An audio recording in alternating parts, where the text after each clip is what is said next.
ऋषिभ्यः ॐ नमः परम ऋषिभ्यो नमः परम ऋषिभ्यः ॐ पूर्णमिदं पूर्णमदः पूर्णात् पूर्णमुदच्यते पूर्णस्य पूर्णमादाय पूर्णमेवावशिष्यते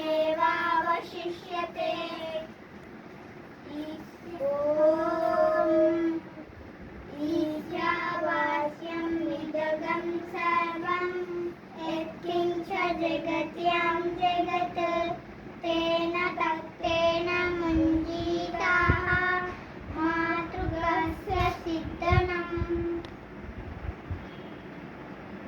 जय श्रीमन्नारायण. जय श्रीमन्नारायण.